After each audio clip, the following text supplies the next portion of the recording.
Tervist, minu nimi Oliver Rodnagal, Totno Baltica AS-i silokingi tootejuht. Minu taga seisab meie enim müüdud siloking. Tegu on compact line'iga 16 kanti ja antud masin selles farmis on juba töötanud kokku 3400 töötundi. Räägiks täpsemalt siis, miks on ta meie portfellis enim müüdud mudel, just see 16 kanti. Eks ta eelised kindlasti on see, et nagu nimi Compact ütleb, et ta on kompaktne, väike ja sobib igasse farmi ja seda näitab ka masina kõrgus ainult 2,6 meetrit. Ehk siis meil on ikkagi Eestis väga palju farme, kus ukse ava on nii-öelda vene mõõduga. Kas siis kõik piimalehmad just seal on, aga noorkari ja vasikalauda kindlasti.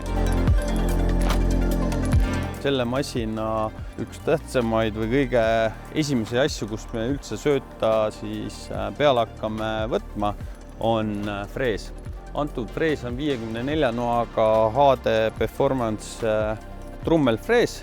Kui vaadata nuge, siis need on kaares, ehk siis et meil oleks kiirem sööda pealelaadimine silohoidlatest. Freesides sööda liigub sööt üles mööda 700 mm laia söötmiskonveierit, mis siis on varustatud kummilindiga. Antud masinal on kasutusel 175 hobujõuline Volvo Penta mootor, et siis tagada paremad tingimused freesimisel, sest freesimine on kõige raskem töö selle masina töötsüklis.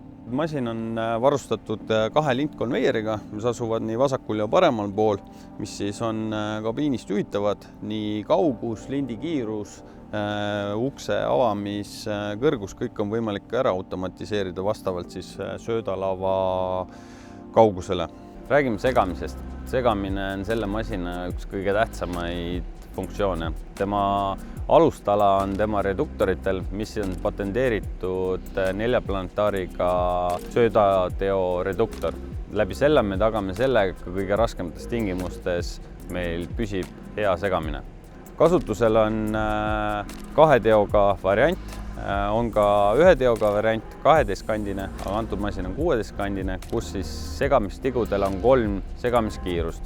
Läbi selle meil on võimalik igat segamiskiirust ise vastavalt oma oludele seadistada, alates 10 kuni 54 pöördeni minutis. Masin liigub hüdrostaatilisel jõul, ehk siis kogu vedu on hüdravedu. Antud masin on sõltumatu vedrustusega masin, ehk siis robustne tagusild, väga suured õõtsoovad, amordid, ehk siis täna me küll oleme väga ilusa pinnaga farmis, kus on asfalt ja betoon, aga on ka farme, kus siis võib-olla ei ole veel jõutud seda investeeringut teha, siis see on parim lahendus farmidesse. On võimalik ka tellida keskele 2 rattaga süsteem, mis tagab veel parema manööverdusvõime.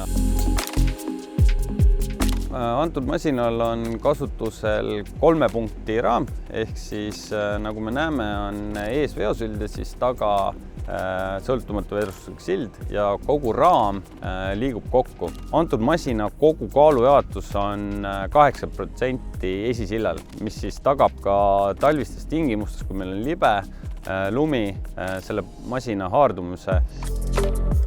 Antud masin on samamoodi nagu kõik teisedki silokingid väljaspool raami kaaluanduritega. Nagu meie kliimas ikka, ülivajalikud asjad, mootori eelsoojendus ja hüdraõli soojendus on masinal peal. Siin me näeme suurt jahutusplokki, kus siis asub õliradikas, mootoriradikas ja konditsioneeriradikas. Asuvad nad siis masina eespool, ehk siis kui me vaatame, kuidas me võtame sööta peale, siis enamus tolm jääb masina taha ja eespool on vähem tolmu, läbi selle me hoiame radika ka puhtamaks. Absoluutselt on siin olemas automaatreverseeritav ventilaator, mis siis iga natukese aja tagant automaatselt puhub ka ise ennast puhtaks. Rääkides siis jahutuspaketist, läbi selle me tegelikult tagame selle, et meil on väiksem õlikogus, mis me vajame masina käivitamiseks kuna pump ja radiaator asuvad suht üksteisele ligi. Siin me näeme mineraalide lisamiskasti, millel on hüdrauliline sissevedamistegu. Vajutades nuppu me saame lisada kolusse mineraalid. Kõikidel Silokingi masinatel me näeme, on ta järelveetav või iseliikuv, me näeme selliseid hüdrakopsikuid, kus siis on näha õlikogus, mis on ülitähtis nende masinate tööks, kuna iseliikuvad eriti kõik kasutavad hüdravedu. Õli on väga tähtis, sellepärast on siuksed potsikud mõlemal pool, et me näeme õlikogust. Antud masinal on LED-töötuled, me näeme tagurduskaamerat, tegelikult on üks lisakaamera veel, mis asub kolus, et meil oleks ülevaade segamisest. Nagu ma mainisin, 2 konveierit nii vasakul ja paremal. Kui vaadata siia, siis me näeme siukest kleepsu nagu Silonox.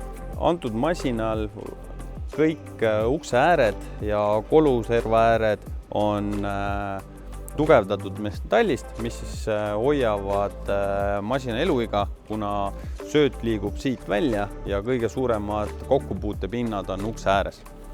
Kuna see masin teeb väga pikki tööpäevi ja tunde tuleb palju, siis väga tähtis on ka hooldus.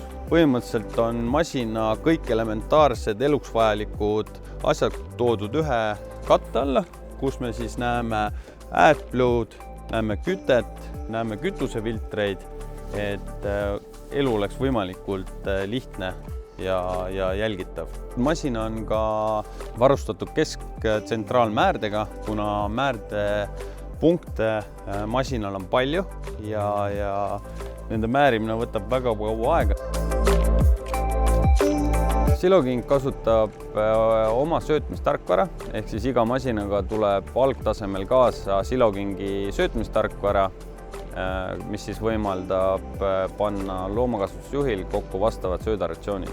Antud masinal kasutame me GSM lahendusega süsteemi, mis tähendab seda, et loomakasvatusjuht saab saata ükstapuha, kus ta Eestis asub, uued söödaratsioonid masinasse ja masin annab juhile teada, et uued söödaratsioonid on tulnud ja ühe nupuvajutusega on uued söötmisratsioonid sees. Saab kasutada ka USB-pulka, aga see ei ole nii efektiivne, kui on kasutus olev GSM lahendus. Juhi koht, kui me vaatame kabiinis sees, siis me näeme siin palju erinevaid nuppe, aga tegelikult Silokingi juhtimissüsteem on ülimalt lihtsaks tehtud. Kabiin on hea avar, siia on hästi hea lihtne sisse minna ja me näeme ühte joysticku, läbi mille toimub siis sööda peale freesimine.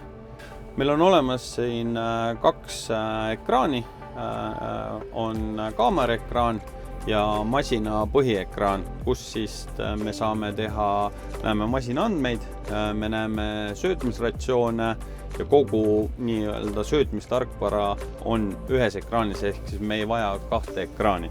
Masinat on võimalik väga palju oma käe järgi modifitseerida, automatiseerida, panna nuppude alla erinevaid automatiseeritud ülesandeid, ehk siis, et juhil oleks võimalikult mugav olla.